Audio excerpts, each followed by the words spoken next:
Hello, everybody, and welcome to Will's 2021 Top 5 Album Review Time. It's a long time coming. Love all my fans out there. I'm just kidding. No one asked for this.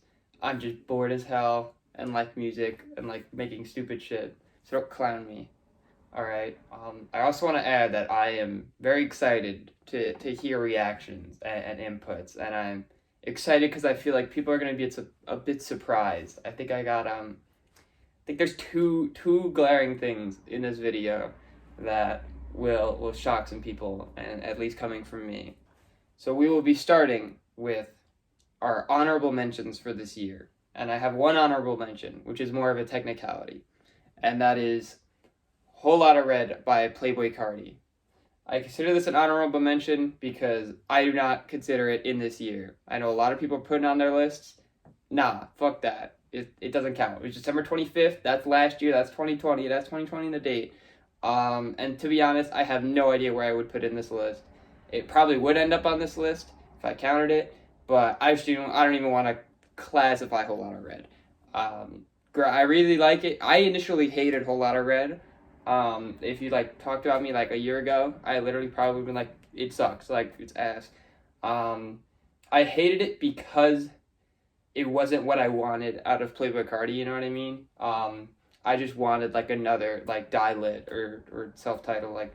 I wanted that like Cash Carti era, and I feel like he could have done that again. But now like having listened to it so much, I feel like I appreciate it a lot more, and just the difference and the rawness and just how unique it is.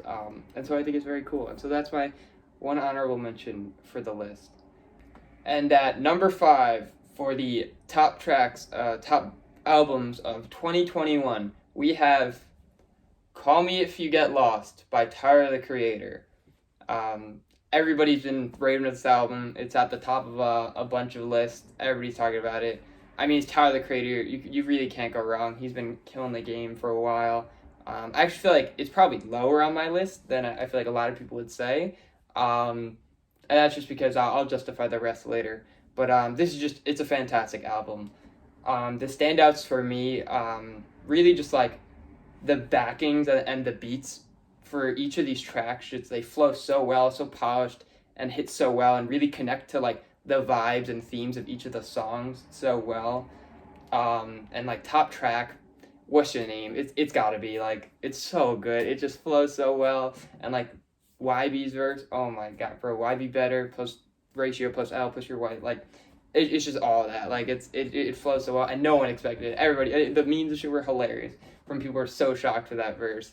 But yeah, just a standout top album of the year, number 5. I think it really killed it, and I'm really excited to see what Tyler has to come next and where he's gonna go from that. Coming in at the number 4 spot for top albums of the year, we have An Evening with Silk Sonic by Silk Sonic, Bruno Mars and Anderson .Paak. When I first heard that this group was like existing and coming together, I was so excited. Like I never really like been a big fan of either of them, Anderson .Paak or like Bruno Mars. Everyone knows Bruno Mars songs, but I never just like been a fan of like either of them. But from what I had heard, I knew that their like collaboration would be insane. Um, and so it really just when the first 2 singles came out, everybody was so excited. I just couldn't wait. The only thing this album is lacking for me is tracks. It's so short, but I think it does add to kind of that vibe of the album, where it's this like kind of little taste, like an evening with them. Like that's all you really get.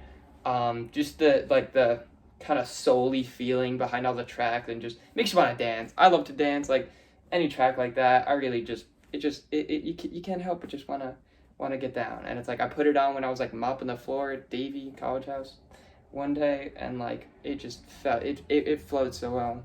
Top tracks like Skate, Smoking Out the Window, they really just the vocals are beautiful, flow so well. The beats and instrumentals are also so clean and just fun. Like you just wanna like when you listen to that, you just wanna like get out there and bust a move and just kind of vibe, and that's where I feel like this album kind of takes the strong point. And I want to see more kind of collaborations like that. Two artists that just kind of like you're like, oh yeah, why it doesn't make sense. Why didn't they just do this before or earlier? Like, how have we been missing this for so long? I would like to see more artist kind of collaboration albums. I feel like we're missing that from more of this like solo artist generation. Not really like the bands and shit that's like stuff used to be as far as music. At least I feel. So, yep. Number 4, Evening with Silk Sonic. Okay, everybody. Here's a big one. We're now in the top 3. My number 3 album of this year is Sour by Olivia Rodrigo. Alright, I know there's some people who I hope are watching this video that are freaking out right now, because I have quite the interesting past with my feelings about Olivia Rodrigo. I initially hated Driver's License, and I hated her. Well, not hated, that's a bit of a strong word. But I just felt like she was overrated, mid Olivia Rodrigo, more like Olivia Midrigo, like Olivia Rodrigo mid, like all how it goes. Thought she was horribly overrated. That she was just like an industry plant that just had like rich parents that got her singing lessons and like recording studios and all that. Which that part's probably a little true, but man, I like this album came out and I listened to it and I just hit myself with just like a damn, it's good. You know, I love her, like the rawness in her vocals and the emotion, and it came off, the more I like listened to it and like the more tracks I kind of got, it came off less like superficial in her emotion. I really felt the like the drive and like heartbreak in her album. Like Traitor really kind of that hits. 2 steps forward, 1 step back. That really, it just gets you sad. You're like, damn. I love Good For You. I know it's obviously like such a top track, but I love the interpolation of Misery Business. Even if she didn't credit it as much as she should have or supposed to. Even though that the whole sampling industry and like all the IP law behind that is stupid as hell. Because like if you sample a track, cut it up, do all this like super creative stuff, it can just get shut down by like companies who don't give you the rights, or like you have to go through this super complex process to get rights and buy it for so much. Meanwhile, if you parody a song, you can use like the exact same beats and like melody schemes and then just change the lyrics, and that's fine. But okay, that's like a completely different video. I'm going on a whole sidetrack. But Good For You, the interpolation of Misery Business goes so hard. But yes, this album, it just like I listened to it once on a rainy day, taking the train back from the city, and just like looked out the window, and it was like, damn, bro, damn. She could sing so well, and all the instrumentals are so good, and yeah, that's just why top 3, number 3. This for you, Sarah and Aubrey. Top 3, Sour by Olivia Rodrigo. And at number 2, for the top albums of 2021, I think I might have another little bit of a shock coming up for some people. No shock that it's on here, but I think some people might be surprised that it is where it is. We have at number 2, Donda by Kanye West. Obviously, as I'm sure many of you know, I am a very, very big Kanye fan. Probably my favorite artist of all time.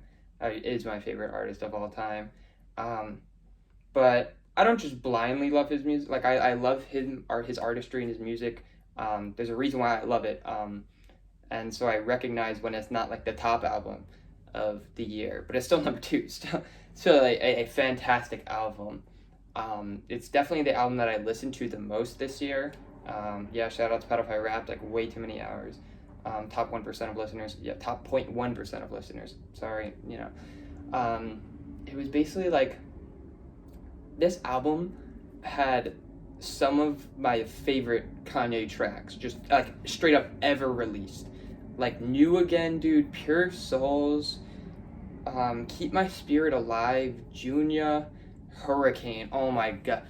just the history of Hurricane, finally 80 Degrees finally being released, that's just enough to be on this list. A lot of you actually might probably not know this, but 80 Degrees was a song that's supposed to be on Yandhi.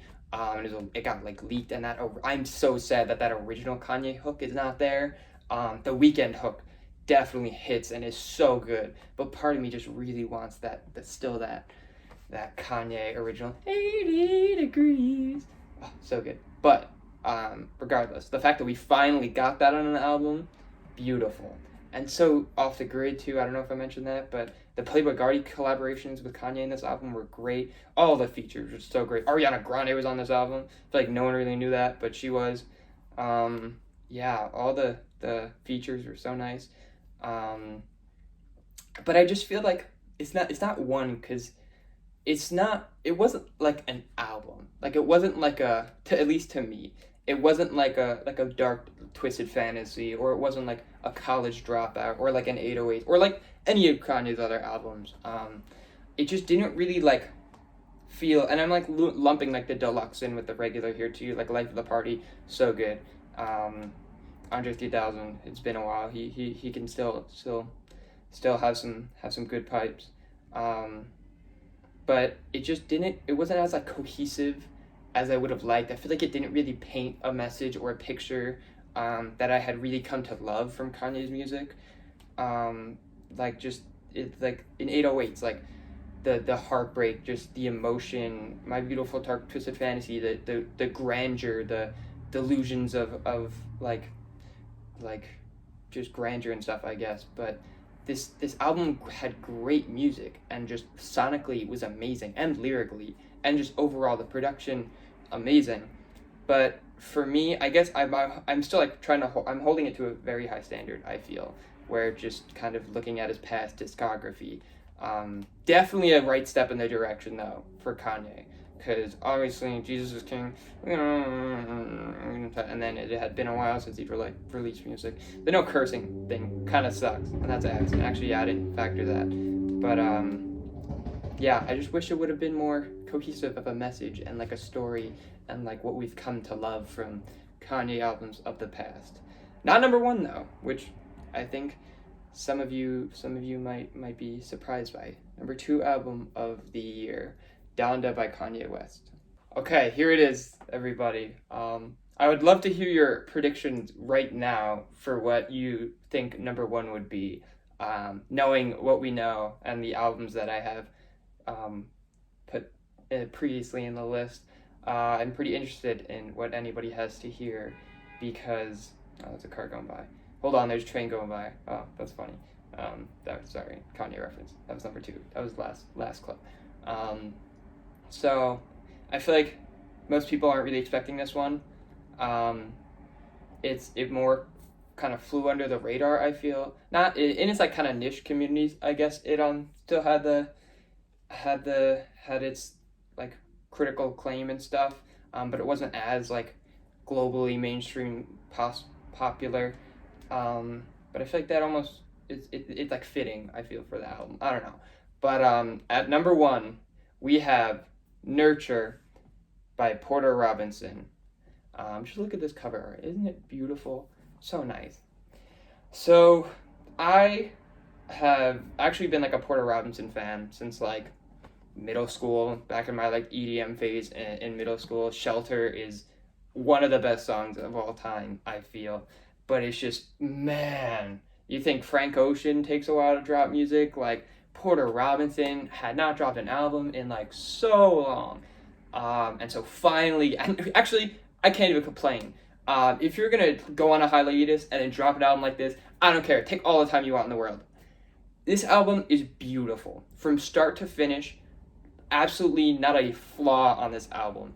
The emotions that these like seemingly electronic, it's like these like electronic and inhuman noises on this album, they're like played with and distorted in ways that just kind of feel human, and it's beautiful, and the emotions that it can convey and that can draw up from within you are just fantastic. And in no other music that I listened to this year, um, was I as like just had that wow factor, that like, oh my god, just kind of sit back. Like the first time I listened to it, I see, I didn't even know like a lot of like the names of the songs in this, because I just wouldn't even like listen to like song. You would just listen to the album. It was so beautiful, and like even like the weird stuff. I mean, I'm no not opposed to like weird noises and stuff in music at all. Um, but even just those like robotic melodies and tones that just convey such great emotion, and everything so sonically wraps up together in this like beautiful package coming out of Porter Robinson. And it's like, I don't even know what more to say about this album, because it's not what you say, it's just what you feel about this album. And what I feel is just like peace, serenity. It's like but at almost after you've been through so much, and it's just, that is what I'm feeling. Just like the state of the world right now, what we've so come far through in this pandemic, it just feels like the calmness and serenity that happens after a storm.